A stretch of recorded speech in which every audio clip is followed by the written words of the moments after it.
everyone, and welcome to the 5th episode of the BPD Bunch talk show. We have a panel of people who are in functional recovery from borderline personality disorder, and each week a few of us get together to discuss BPD-related topics to help give you insights into the different ways BPD can be expressed in someone's life. We also cover the different paths we followed on our recovery journeys to give you hope and direction for your own. For our first season, we're talking about each of the 9 BPD symptoms, our experiences with them, and what helped us overcome them. I'm your host, Xannie, and today I am here with Alex, Mo, Céline, and Jess. How's everybody doing? All right. I'm great. So we're going to talk about the 5th BPD symptom listed in the DSM-5, and that is recurrent suicidal behavior, gestures or threats, or self-mutilating behavior. I haven't done any of that stuff in a long time, but when I did, looking back, I think it's because my emotions were just so intense and I couldn't deal with it. And so I would turn to self-mutilation. I was so desperate for help and I didn't know what was wrong and I didn't know how to help myself. And I didn't know how to reach out for help. So I did that in obvious spaces where people would see. I think people were so confused by it that they didn't really know how to help me. That just made me feel even worse. And so for a long time, I was just stuck in this cycle of hurting myself. I can relate to a lot of what you were saying, especially the reaction of others with the self-harming in areas where people can see. It is a sort of a cry for help. For me, partly it was kind of, I wanted a outside expression of my inside pain. But I think what you said, it's sort of a cry for help and you kind of want people to see and check if you're okay, but they're so confused and like disturbed by it that they will ignore it, which then makes you feel worse, and it's a self-perpetuating cycle. It's kind of backwards that we do some of these things to try to get a certain result. You know, it's like a cry for help, but it doesn't even really work. Right, I know. Or it has It's like the very opposite short-term effect. Yeah. Yeah. And it also like, it tends to push people away too, you know, like when we have people in our lives, and especially if we do it in front of another person, it really pushes people away. But even just coming to someone afterwards and telling them, like, that's a scary thing for other people to hear. I think that after a while, it just becomes a little bit more normal for us. But we have to always remember, and we don't remember when we're in that state, that this is something shocking and this is something that's not okay. And, you know, we need to learn how to ask for help and learn how to say with our words how we're feeling. It's hard to overcome for sure. Because you're right. People don't even the ones who love us and want to help us, like, what would you do with that? You know, because for a lot of people, it's just such a like crazy idea that someone would want to hurt themselves. So, you know, it sucks for everyone involved. People want to help and don't know how, and it's shocking, and we're just left hurt and feeling even worse. I don't know, growing up, I just assumed everybody was suicidal, but the self-harm stuff, I was so, I didn't want anybody to see. I was so ashamed. I think my cries for help were other forms of self-harming. They're like reckless behavior, impulsivity, just anger, lashing out. But when it came to things that I did to my body, I felt so much shame around that. And I was just wondering if you could speak a little bit to like the thought process in terms of like, was it like, if I do this, somebody will see, somebody has to help me? My thought process was, I'm in so much pain. I don't even know what's wrong or why I'm feeling this way. So I'm going to do this to myself, and then someone's going to see and someone's going to come in and save me. You know, that isn't quite how it worked. I ended up just kind of like breaking down really. And I went into inpatient care. Yeah. I wanted to shock people. Yeah.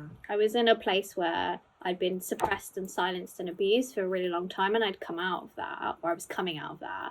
And I really wanted people to see how much pain I was in, because everyone thought for so long, like 25 years, that I was all fine. And people didn't know that I'd been abused in my home environment. And I really wanted, it was almost like revenge to everyone else. It was like, look how much shit I've been through.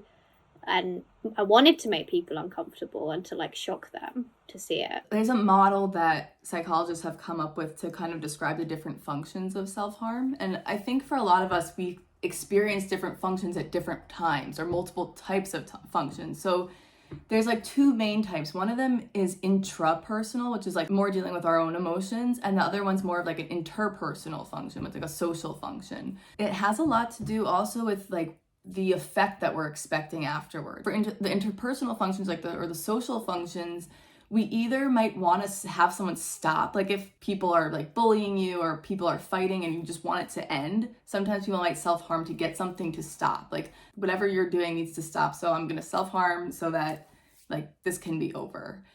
And then there's the other part of the social like functions where it's that getting that attention, getting that support, and really like all of these things just communicate distress. So really the social functioning is just us not knowing how to communicate our distress to other people. So whether or not we're trying to get someone like, please stop doing that, you're hurting me, or whether it's like, please come help me, I need help. Instead of just saying, I need help, I am having a really hard emotional moment, can you please help me? Like going into self-harm is just like gonna usually have the opposite effect. And then intrapersonally, or within our own minds, we do it because we want to release these emotions, kind of like Mo talked about at the beginning. She had all these emotions and she didn't really know what to do with them. So it's kind of like this tension relief. And then some people actually self-harm because maybe they're feeling like they're dissociating or they're numb, and they say they do it to feel something. So it's either getting rid of these negative feelings or to feel something. So I just thought it's like interesting to bring those functions up because we've already heard multiple different ones of those functions and multiple ones of them at once. I started self-harming when I was probably in like 9th grade, and I did not want anyone to know, but at the same time, sometimes I would pull up my sleeve like on purpose, you know, and like try to like make it obvious. Because I want someone to say something, but then when they do say something, I'm like, no, it's nothing, because I get too afraid again. That shame. So it's just so odd. Like it just says so much. We don't have the words, or we don't know how to ask for help at that time. I started self-harming probably around like 9th grade too, Alex. A couple of suicide attempts that, I mean, they're serious because it's suicidation. They're suicide attempts, but weren't so serious that nobody knew, you know. I kind of just woke up the next day, went back to life like normal, no intervention, didn't tell anybody. There was a period where there was no self-harm or suicide attempts, lots of suicide ideation for several years. And then in my like mid to late 20s, all of a sudden it came back, and it came back because I was in a very unhealthy relationship. In this relationship, the dynamic completely changed. Like my relationship with self-harm and my relationship with suicide attempts had a lot more to do with like crying out for help to specific people in my life, mostly a partner who was very emotionally abusive towards me, and then my lashing out, you know, that kind of my self-harming, my suicide ideation during that time as well, just kind of like contributed to the unhealthiness of the relationship, obviously. And that's how I got my diagnosis, right? Was through one of those hospitalizations. I was hospitalized finally in my later 20s, inpatient care, got my diagnosis. Things started making a lot more sense. And I realized, like Alex, what you were speaking to, that's when I realized that it was all about just like releasing this tension, that the pain was just so intense, so extreme. And the only way I knew how to release it was through self-harm, was shocking my body out of that pain. This is hard to talk about, isn't it? I was literally sitting on the couch last night with my roommate, just like walking him through all of, like in chronological order, all of my like suicide attempts, and now kind of going over it again. It is challenging, and I am disassociating a little bit. And that's how I managed it, was through a lot of dissociation. It's very different talking about this stuff when we can see each other's faces than Alex and we're sending voice notes to each other. My heart is yeah, same. Right. I would say to anybody listening, if you at any point in this episode that you're having kind of a challenging reaction, it's okay. Like, we're not there. We don't take it personally if you pause and come back to it later, because, you know, this stuff is really difficult. One of the things that I wanted to mention was, you know, Alex, I love what you said about the different functions, and we've covered pretty much all of them, except for self-harm as a way to feel something. And that is actually how I started. I first self-harmed when I was 13, and I don't really remember being in a lot of emotional pain. What I really remember was just being really numb and really bored. I don't know if this is a product of, having ADHD on top of all of this, but boredom is hell for me. The idea that things aren't happening, it contributes to feeling really, really empty. And I didn't even realize that what I was doing was a problem. Thankfully, my parents did catch me pretty early, and I got stuck in treatment, and then I was afraid of getting caught again. So I didn't really do it that much after that, but at least not for that reason. Ever since then, self-harm has kind of been all or nothing after that. It's like, I either don't do it at all, or it's part of an attempt to end my life. And the few times where it's not, it's usually just in the moments where I'm having so much distress that I can't think of anything else to do. It's mostly been a way to wipe myself out of existence. I relate with that. I find that really interesting because I don't relate to that at all. My experience with when I've engaged in self-harm that isn't to do with ending my life it's nothing to do with boredom. It's only in emotional distress, and it's I know I said that I wanted to shock people, but that was the afterthought. That wasn't the in the moment thought. The in the moment thought was always about punishing myself. And it started at a very young age, I think maybe 7 or 8, with a feeling that the person who was my primary caretaker would be very angry, and I knew he wanted to physically hurt me, so I would do it to myself so that he wouldn't have to. And I thought, this is like child brain, irrational thinking, that he would be proud. He would be like, yes, you've got what you've deserved, and then it would be over. And that's how it started for me at a very young age. And it continued into when I felt bad, I wanted to lash out at myself. So I describe myself as a quiet borderline because I internalize a lot.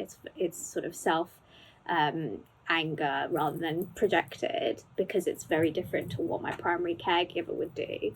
It didn't come out until I pretty much had a breakdown in my mid-20s. And then it became an addiction. It was so common, it became an addiction. And that's when at that point was when I was like, I don't really care who sees. So it's very different for me. It was like, I deserve it. And it wasn't until I did some work in therapy around self-esteem that I was then able to stop self-harming.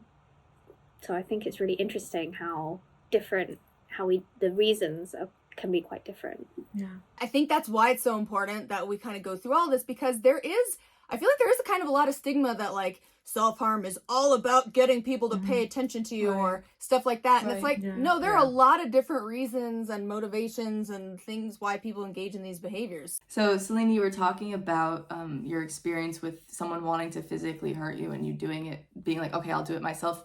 Something that I have noticed, and I didn't want to admit for a long time, was that self-punishment thing. But not because someone wanted to physically hurt me, but when someone was verbally hurting me. And it's just kind of like, okay, enough. I get it. I'm a horrible person. I'm just going to hurt myself so that we both stop. It's going to shock you, and and you're going to leave me alone and stop telling me how much of a horrible person I am. Always makes you feel so much shame afterwards. For me, shame is such a big part of my self-harm experience, especially when it has like these visual after effects. I remember one summer, being in a bathing suit, people would ask me about it, and I would, I always just lied, and I have a puppy, it's for my puppy scratched me or something, The cat. but it's very obviously not, unless you have a very aggressive dog or something, I have this little puppy, but it's so much shame just trying to pick yourself up back afterwards. And not only are you have this physical thing to try to cover up and hide, but the emotional piece to it is so intense. Why am I doing this to myself? And why am I doing this to other people? And this is not respecting myself. I really blocked it out.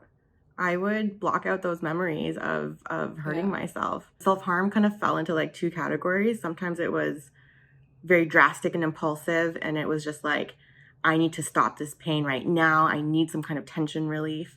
And that was the only thing I knew how to do.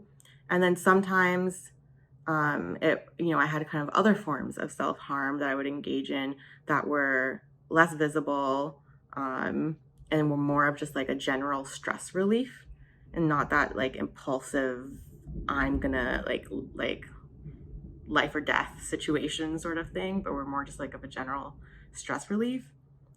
And I would just like block it out. I didn't want to think about it. I didn't want to reflect on it. I don't think I started talking about it until I was in my like mid to late 20s. How did you manage it once you started addressing that it happened? It was in DBT. I always thought maybe I would kill myself and that's how I would die, that was like a real possibility for me. But I reached a point where I was like, I am gonna die and I need to do something about it. I don't know, something kind of clicked in me where I was just like, you know what? I think at that point, by the time I was in my later 20s, I had enough psychoeducation and enough awareness of the world and stuff where I knew that there must be other options out there. I just didn't know what they were yet, and I needed to go learn them. So I reached a point where I was like, I don't need to die. There are solutions out there. I need to go find what those solutions are. By this time in my life, I was kind of like counseling friends, counseling other people. I was like in the mental health community because of my work, but I just wasn't using it towards myself. So I just finally started like addressing my own issues. You're talking about that, like just realizing that, like really, if I keep going this, I am gonna die. I think there was a point I lost count of the number of times that I tried to end my life. I was in and out of the hospital all the time. All of those were really about trying to escape pain, right? Like it didn't really sink in that I might not wake up. Like it was kind of like the act of trying to end my life was sort of in itself the pain relief. I wasn't really expecting to not come back from it. And then at some point it was like, oh my gosh, this is why everyone has been so concerned. Because I would always act like it wasn't a big deal. Like, why is everybody making such a big deal about this? And then it was like, oh, no, this is not good. I got to deal with this. Like, I could really, really disappear. And, I think all of the things that I learned to deal with this did not come out of therapy, because this was at a point where I still wasn't really willing to admit that I had BPD. I learned some things later, I think, that really helped refine it. But I really did a lot of self-soothing and distraction, which are things that you also learn in DBT. But I did those things just myself. I locked myself in my apartment for months and I would just make things. Like using hobbies as a replacement for engaging in some of those self-destructive behaviors. Like people are like, you sew so well. And I'm like, yeah, months of depression. I locked myself in my apartment and I just kept making stuff so that I wouldn't do anything else. I would sleep. I just wanted to be unconscious. I would sleep too. Yeah. I would just do things to knock myself out, either physically or by sleeping, or like, that's all I wanted. I feel like I slept through high school. But I was gonna say, so in terms of what's really worked for me, I want to preface this by saying that it took a long time. When I first started DBT, I also had just come out of a point where I was self-harming pretty much every day. So I was starting from like zero, like starting from like no skills, nothing. And in DBT, what I really like is you kind of make these promises to yourself, like, I'm not gonna do it. I promise myself I'm not gonna do it by the time I go back to group again. So you kind of make these small pacts for yourself. And after a while, they get longer and longer. If I self-harm between like any of these periods of these packs of time, I would feel really shitty. But something that helped me the most was not beating myself up for it if it happened, because you have to be compassionate towards yourself. This is something that's really hard to stop doing. And then all of a sudden it was a year, and then I self-harmed again and I felt terrible. But then it's been 2 years since then. And even if I slipped up and I did something that like resembled self-harm, I really just try to be compassionate and get back on the horse, get back on, keep going, because it's not a huge problem anymore at this point, but it feels really good to be past it. It feels really good to have like surmounted that. And I think what's What helped me the most at the beginning was probably more of like the distress tolerance, stop skills. But the behaviors are so automatic that it kind of feels like you need to replace them with another automatic behavior. So that's where I really love the TIP skills. What are TIP skills? Okay, so what TIP skills is they're really geared to change your body chemistry, because when you're in a really emotionally heightened state, it's like your fight or flight system is really going. You know, you don't have that ability to control anything. It's like you are completely run by your emotions. So what these things do is they make it so you can have it's kind of like giving you the power back. It's giving you that control back. So the first one is temperature, so changing your body temperature. The best thing ever is just dunking your face in ice water and holding your breath for as long as you can, like 30 seconds or more if possible. This will like completely shock your body into your heart. Your heart rate goes down really fast. You feel calm really fast. And it's really helpful. But things that you can do to replace that, because it's not always like handy to have a bucket of ice water next to you, is you can, like I said, jump in a freezing cold shower, or even just get some ice and put it on your face, and just like hold it there, kind of like you're about to dive into a pool like this. It's really, really, really helpful. It's like, I mean, awesome to try even when you're not in a stage where you're going to self-harm, just so you like know how to do it before you get into that kind of state.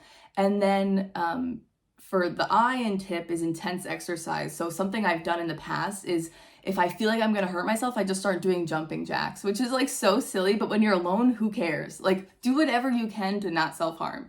So I'll start doing jumping jacks for like 3 minutes or something, and you're like really tired afterwards. And then that urge is also gone too.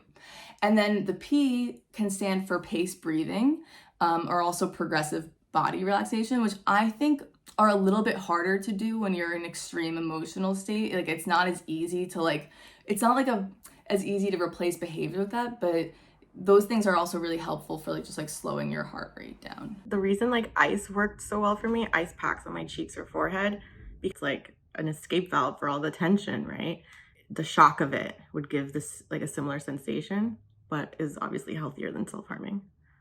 It's release of endorphins that's really helpful. There's this whole endorphin model of self-harming too that says that people with BPD have lower levels of opioids. So when we self-harm, it's because when we're in so much pain, we're not like really releasing the amount of opioids that someone else would feel when they were having emotional pain, because opioids work for emotional and physical pain. So when we self-harm to like unconsciously to like release the endorphins, so it numbs the pain in a different way. I always just jump in a hot shower because I love feeling the heat. And that's the only time I like scalding hot showers.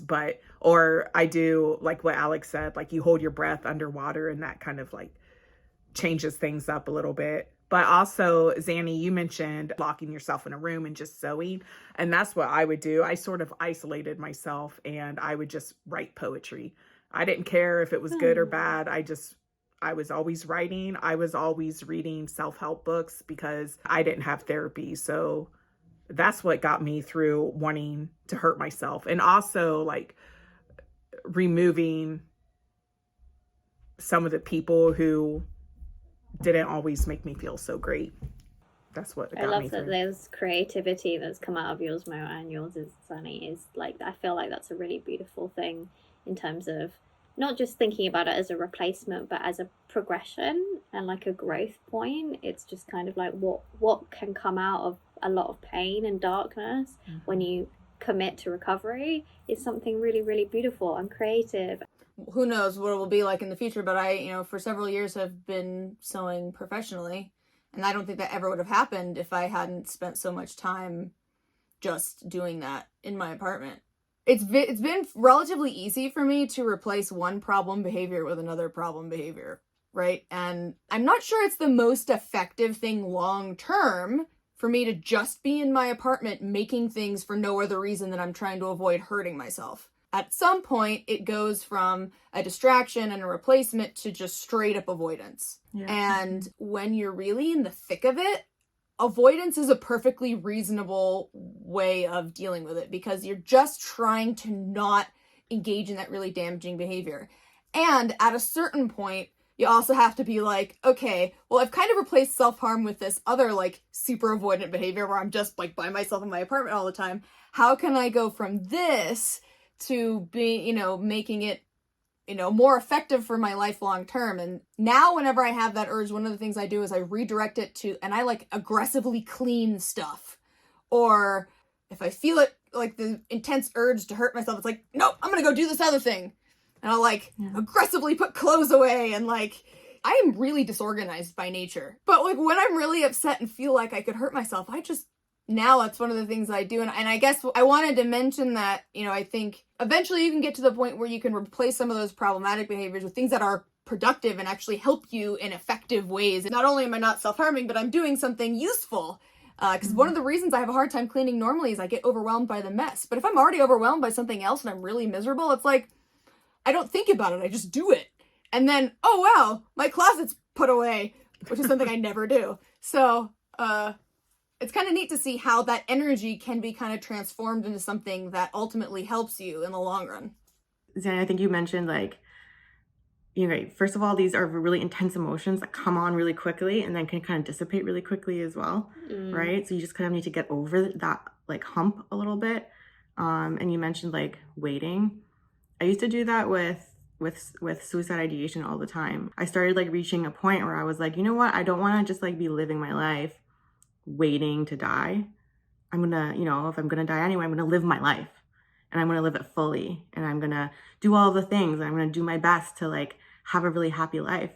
And because I remember feeling when I was using all of these replacement tools, replacing self-harm with something else, I felt really hopeless still, because I was like, am I gonna have to just do this for the rest of my life? Am I gonna be do I just need to be stocked up on ice packs forever? Am I always gonna be feeling this dread? Sure, I can put a Band-Aid on it, I can replace it momentarily, but is this feeling always gonna be here? And I just wanted to make it clear for everybody watching that you can reach a place as well where you don't feel like self-harming anymore, right? I rarely feel like self-harming now. Sometimes it comes up, but my overall emotional regulation, my overall relationship skills, all those things have improved, and I rarely feel like self-harming anymore. The last time I felt suicidal was months and months ago, right? And eventually it's probably going to be years ago, or it's probably going to get to the point where years are going to go by. It's not always going to be a battle of trying not to hurt yourself. You're going to reach a point where you're just going to love yourself and you're going to want to care and nurture yourself. Yeah, your emotional intensity about it can decrease, and also I think you can develop an emotional complexity where you can still feel really crappy about something and have this sort of overarching satisfaction with your life. So it doesn't you can feel that pain and realize simultaneously that it's going to end, and you don't need to jump to that extreme. Yeah, it doesn't have to be 0 or 100 all the time. There's so much space in between. Yeah, that's kind of my way of of improving the urges and stuff like that. Is I grew up wanting suicidal all the time, and kind of like you, Jessie, thought that was normal for everyone, and it wasn't until about 4 or 5 years ago where I actually realized that wasn't my identity, and actually I love my life now. I'm really happy. Like you say, Xannie, shit stuff happens, but you learn through commitment to recovery and skills and aging, growing up, that it's going to pass. And so my kind of key way to have kind of got more clean time, or not even really get the urges anymore, especially not suicidal, I haven't been suicidal in years, was the sort of opposite action from self-harm to self-soothe. And we've touched on self-soothing a little bit, but I grew up with a comfort blanket, and in an abusive home that was really the only way I was ever able to self-soothe, and it was a self-taught thing because I wasn't taught my emotional coping mechanisms. And I would rub it on my face, and I still have it, and I still need it to sleep. So now, even as an adult, I'm approaching 30, when I get that feeling of wanting to punish myself or feeling bad, I'll just go and lie on my bed, and it's soft things as well, my dog, anything, just touching it and waiting for that feeling to pass while I'm self-soothing. And when I went into DBT, I remember learning about this self-respect and self-worth, and I was like, that's never going to be me. I'm never ever going to think that I'm worth it. And now I've got to a point where I do, because I've done that self-esteem work. I came to faith around my last suicide attempt as well, which has helped, but also the last attempt to take my life was my worst, and it was kind of a wake-up call to see how everyone reacted. And I was like, oh, people do actually love me. I'd just been missing it the whole time. And so mine is very much about learning that it's going to pass, learning to respect myself and love myself more, and actually getting to a point where I never ever could have even imagined that I would feel that way about myself and that I wouldn't want to hurt myself. And now I'm like, who was that person? It's hard to remember when you think back. I'm very proud of like kind of how we've all developed and recovered, and I hope that's like a really positive thing for our viewers, that like you may not feel that now, but that doesn't mean you won't get there. It's so bizarre to talk about this stuff now in a way, because I don't know about you, but I definitely feel almost like I'm talking about someone else. Like sometimes when I see the evidence on my body, I'm like, wow, that was such a different life. And it's not that, I don't ever struggle with those things, but it's just, it used to feel like there was somebody else in my body with me, as if my emotions were like a demon almost. And they were just like, I'm gonna take you over, and I am you. I am shame and sadness and guilt and all these things. And this is all you're ever going to be. Definitely. And now I don't feel like that. Those things still come up, but they don't feel like my identity anymore. Yeah. They're more nuanced, like you said. Yeah. And like fleeting. I still like, hey, we're all humans. People who don't have BPD also will have random suicidal ideation. Like if I'm in a fight with someone and it's really intense and I feel like I don't want to deal with this, I'm gonna think for a second, like I just wish this would be over. It's gonna be like a small thing, but then there's that compassion for yourself that you can like just apply there, because we learn to have like compassion is so important. And also, Xannie, what you were saying about like thinking about your past self. When I think about that past self, I just want to give her a hug. I just want to tell her that like everything's okay, and that you don't need to feel so ashamed. Like you just don't know any better, and things will get better. And it's very sad. Like I think of my past selves, or I think of myself. And I have so much more self-love now, that when I think of myself feeling those ways and getting to those points where I'm hurting myself so intensely, physically, emotionally, spiritually, like I feel sad for myself. You want to kind of give yourself a hug, or you want to give yourself that love and nurturing that you didn't have before, or you couldn't feel before, or maybe it was around you but you weren't seeing it, or whatever. I feel like that makes us so strong, though. That's something I feel that's such a real positive of having the condition that we have, is that when we're not recovered, we can project that love onto other people very intensely, but when we become more recovered, we can actually learn to do it ourselves and reparent ourselves, and I think that's an amazing skill to have learned. We have experienced so much pain, and other people might look at our lives and be like, okay, your life was kind of fucked up, or your life was great. What are you talking about? Like everybody's life's different, but the way that we experience our life, like we experience it with a lot of pain, a lot of fucking pain. And I don't know that other people can really understand that. And I think that's what's so powerful when we get together, is that like we just understand it. Like we understand what each other are going through to a certain extent, even if we've had really different lives, right? So I talked before about the shame that I had with like self-harm scars afterwards and stuff. But lately, like I've been caring less about people seeing them. And, like I feel like if people see them, then it's like a different story to tell. It's like I have like been able to get over this extreme pain and these extreme moments in my life, and I've survived, and I'm not doing this anymore. I'm not adding to the scar collection. I'm like, these are remnants from a past that really show how much I've overcome. One of the most irritating things that people would tell me is like, well, everybody struggles, and it's like, I think you can only say that and have it mean anything if you also know what it's like to be in my position. Because like I will say that to people sometimes, where it's like, other people do struggle, as a way to recognize that other people aren't complete robots. Because I did kind of have this like black or white view of the world, where it's like, if you have BPD, you have feelings. And if you don't have BPD, you're just an emotionless piece of garbage. And it was helpful at a point to realize that no, other people do have feelings. And there's some nuance to that though, right? Like they don't know what this is like. And I think one of the most helpful things that my mom ever said to me, she sat down with me one day and was like, I really just don't think I feel things as deeply as you do. And the fact that she admitted that to me, I felt seen for the first time in years. I didn't realize how deeply I felt things until other people who know me in my life would refer to me as being the person who feels things really deeply. Or like, wow, Jess, like you need to be careful because, you're too empathetic. You're sensitive. Yeah. I used to hate actually being called sensitive, and I didn't really relate to it until I was older, because growing up I was always that like strong girl that never cried, and then I had a breakdown and all I did was cry. So everyone was like, you're so sensitive, and I was very defensive against it. I was like, no, I don't want that label, no. And now I'm like, I am sensitive and in touch with my emotions, and I am with it, and I love it. I've totally like reclaimed that label. Now that like I'm like in recovery, I can like use that emotional sensitivity as something that's so beautiful and powerful and like a really desired characteristic. In my opinion, I feel like it's nice to be sensitive. Well, we can like access certain like layers of the world, of feeling, of being human, that not everybody can understand, right?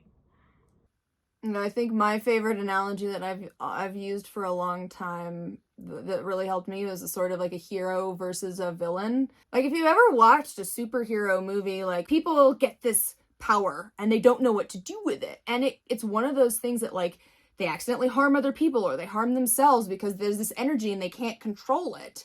And you see sort of two paths. People either let it corrupt them and they go down this dark path where this sort of like, the villainous path. But, you can also turn that around and go and find ways to use that energy in more positive ways. And I think when you're really struggling, it was like, why me? Like, why me? Why does this have to be me? And I think that's where kind of like radical acceptance comes in the sense where it's like, I don't know why me. This is the world that I'm in. This is the reality that I have. So what can I do to make it worthwhile? And I think that was when I decided to focus on how the bad things that I went through could be used for my own benefit, because I can't guarantee everyone that there is some grand meaning behind everything that happens, but I think we can create our own meaning from those experiences. We can decide they have value because we have value. We all know how much it sucks. It is horrible, but you do get out if you put the work into it. And for me, like Xannie, you were talking about like kind of like redirecting that energy and stuff. So for me, that looks like helping other people, which is one of the reasons I wanted to be on the show, because I want to help people. And that's why I do volunteer work, because I am a very sensitive person and things still stick with me and it still hurts me. I do my best to make this world a better place. I do my best to help other people. You sound like Marsha Linehan. What's that? Marsha Linehan, who created DBT, she talks about her own experience with BPD symptoms when she was young, and she was like, I got myself out of hell, so now I'm gonna go back and my goal is to get other people out of hell. Yes. So that reminds me of what you just said. Yeah. Also, Xannie, I mean, you talked about radical acceptance. Has anyone else used radical acceptance a lot in their... A lot. Yeah. Yes, I definitely. feel like especially with suicidal ideation and like feeling like nothing's gonna change, we want to get out. But radical acceptance is so important for like accepting that this is life right now. Maybe it sucks right now, but things will change. Like life is dynamic, it always changes. And you'll learn through treatment like how to live a life that's worth living. For me, the most powerful thing was like, just stop fighting it, right? All that pain, Same. all the, like the self-harming, the suicide ideations, the impulsive, like lashing out, but like even like self-harming and suicide attempts. Like I was trying to end the pain, trying to save myself from the intensity of that pain. And once I just accepted the pain, once I was just like, this is pain that I am feeling, I need to let myself feel this pain, I need to stop fighting it. That was like, I don't know, that was a huge milestone. That's spot on. Yeah, that really got me through it too. And it's so hard because you hear the word acceptance and people think that often interpret that as approval, right? And it sounds a little counterintuitive to be like, no, I'm going to feel the pain and I'm going to get through it. But at least for me, I think one of the things that made it so bad was that when I was denying my own emotions and trying to run away from them, I never really I wasn't able to actually move through them and let them go. They just never left, and they kind of compounded and got worse and worse. And it was like there was just this thing always behind me over my shoulder, like, when you stop running, I'm just going to grab you, you know? And it was like, when I finally started turning around and being like, okay, emotions, let's have a conversation about this. Why are you here? What do you want? And that thing that I thought was like some horrible monster was like this sad, scared little kid that really just wanted a hug. So true. Does anyone want to give a quick definition of radical acceptance? For me, radical acceptance I learned in DBT. It's a DBT skill, and like we've kind of touched on, it's just accepting the moment or the situation for what it is. And like Xannie said, that doesn't mean you need to approve it or like it or think it's okay.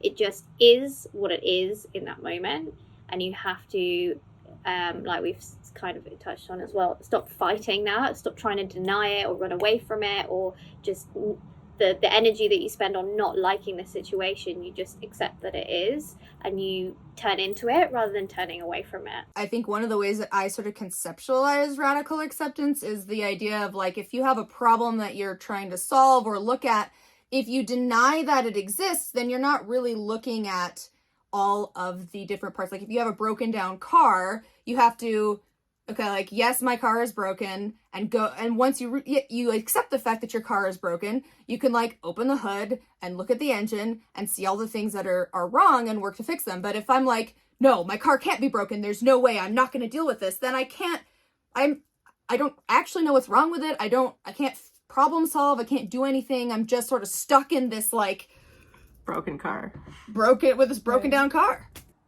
I love how you explain that. You need to accept before you can change. And I love that idea. It's such a simple idea, but like I feel like when I first heard it in DBT, it was like it was like mind blown. Like, and it's such a simple idea, but it's true. Like we need to accept our reality as it is in order to start changing our reality. Because if we're not accepting it, how can we change something that we don't even want to accept to be true? Like if for example, for me, it was really hard going through breakups, and I didn't want to accept that the relationship was over, no matter how toxic the relationship was.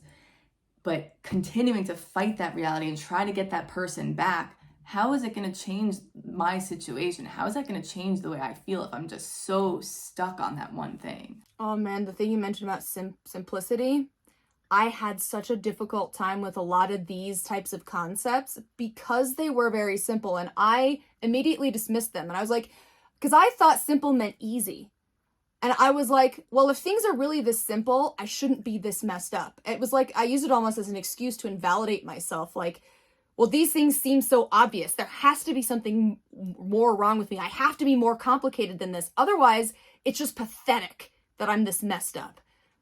But if you think about it in another way, like exercise, right? We all know that regular exercise and eating well will keep us healthy and living a long time. And even people who don't have, like official psychological disorders have a hard time doing those things on a regular basis, right? Simple does not mean easy at all.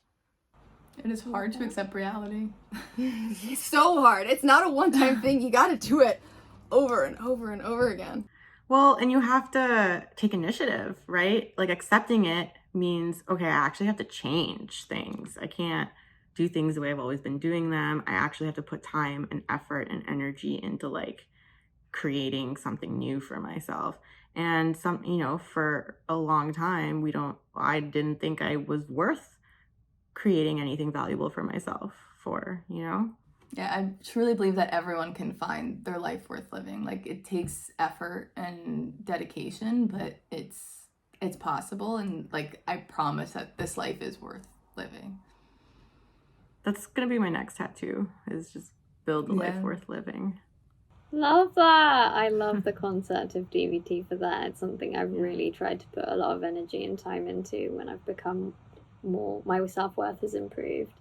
And taking the time to do that, carving out time in my week for that, whilst I still have those thoughts that I resist, sort of like, oh, I'm selfish, I shouldn't be doing this, because like you, Mo, I do a lot of service, I do a lot of volunteering, I want to help people, I do a lot, and sometimes I get fatigued by that. So keeping time to have a massage or to go get my nails done means that my life is worth living to me, because I've created these little moments in my week, every week, that bring me joy. And so that's something that I think is super powerful about BPD recovery and DBT. I absolutely love it, and I encourage everyone to do it. I feel so lucky that all the things I did to hurt myself, I'm gonna cry. I feel so lucky that all the things that I did to try to hurt myself failed, because I would have missed out on this.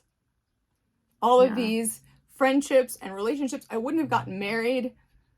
My brother is about to have a baby. Like I would miss, not, I mean, obviously his wife is about to have a baby. My brother's not having a baby. But you know, like I would have missed that. You're making me cry. Making me cry. I think it's because we can all relate to that. Like, if we had like succeeded at ending our lives, like we wouldn't be here. We wouldn't be feeling this joy anymore. So, yeah. Life is just so interesting, right? There's just so much more out there beyond what you know, what you've experienced so far. And so much of it is like absolutely beautiful, and getting to experience that it goes back to like the nuances, right? Learning how to like, okay, it doesn't have to be 0 or 100. I also relate to that with black and white thinking. Yeah. For me, I'm very much like, it's this or this. I'm either like having the worst time or the best time, and learning to live in the shades of grey has been helpful. Yeah, it just opens up so many more possibilities and opportunities of what you can bring into your life to make it worth living. And you have to make it worth living. You have to build a life worth living. You're not just gonna have it. It's not just gonna happen. Like, it's intentional. And people always like say like change comes from within, like you have to want to help yourself, and that was such bullshit to me for such a long time. I like didn't understand, because I was like, I'm trying and it's not fucking working. But once it clicks, it like really, really clicks. Yeah, at the end of the day, your life is up to you. You know, like, and that used to be so overwhelming to me, but now it's like, my life is up to me. I get to decide what to do with it. You know, screw what other people think. They're not going to tell me what to do. I'm going to live the life that I want to live and that's meaningful for me. And eventually that becomes like kind of an exciting, empowering thing. Very exciting and empowering, I agree. There's a song lyric that I like that starts, I'm going to live without permission. And when I heard that, I was like, because of the way I grew up, I needed permission for everything. I was like, wow, I can choose my own life. I can do what I want. Yeah. We have to wrap up. Thank you so much, everyone, for watching. I know that was kind of like a roller coaster episode, so make sure if you need to take a second to take care of yourself that you do that. Make sure if you like what you see, like, subscribe, and turn on your notifications so that you don't miss a single episode. And if you have any questions for us, we're going to start doing Q&A episodes, so feel free to leave a question in the comments and we will try to get to it in one of those episodes. Next week, we have our holiday special, because I know holidays are upon us, and for many people with BPD, changes in routine and dealing with family and events can be really stressful and really emotional. So we're going to take a break from talking about the specific symptoms and more generally talking about how to manage those changes to your schedule and all of the stuff that comes along with that. So we hope that you'll be back for that, and we will see you next week. Bye! See ya.